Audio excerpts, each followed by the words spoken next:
reasuransi itu sangat besar, eh, berkisar mungkin 25 sampai 30 triliun dan akan terus tumbuh dengan semakin besarnya industri asuransi setiap tahunnya.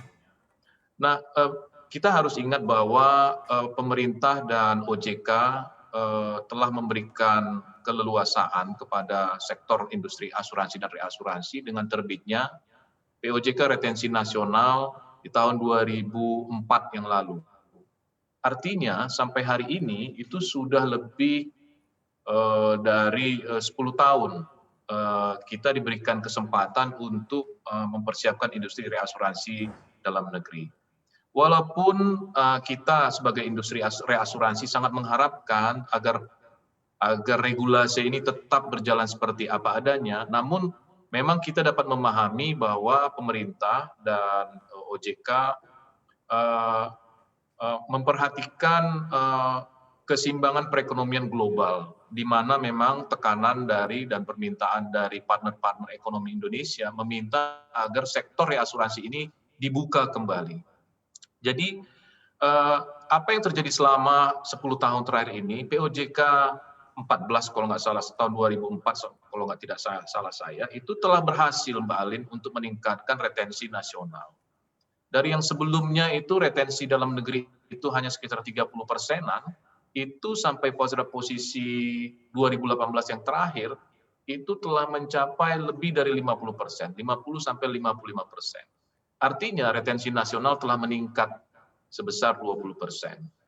Tetapi pertanyaannya tentu adalah dengan kondisi kita hari ini, apakah industri reasuransi nasional sudah siap untuk kembali berhadap-hadapan dengan perusahaan reasuransi global di market Apakah domestik. sudah siap, Pak? Nah, Kalau menurut Anda sendiri, padahal kita saat ini misalnya masih bergelut dengan pandemi.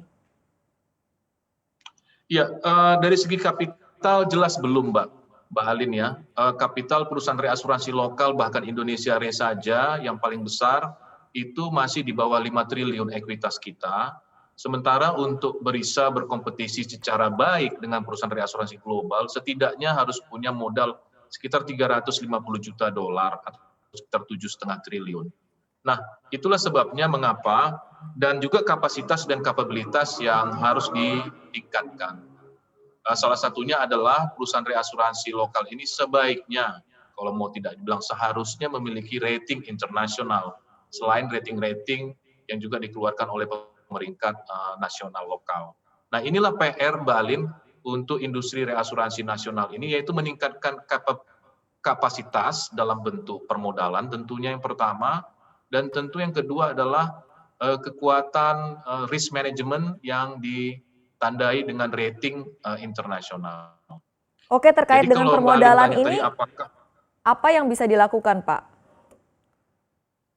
Ya, permodalan ini memang sejak awal program dari pemerintah untuk memperkuat program reasuransi ini adalah dengan mencanangkan program yang dinamakan program reasuransi nasional, yaitu program konsolidasi perusahaan-perusahaan reasuransi yang terkait perusahaan-perusahaan reasuransi BUMN dan keluarga BUMN. Nah, ini sedang berjalan Mbak Alin ya, proses ini terus berjalan di Kementerian BUMN dan memang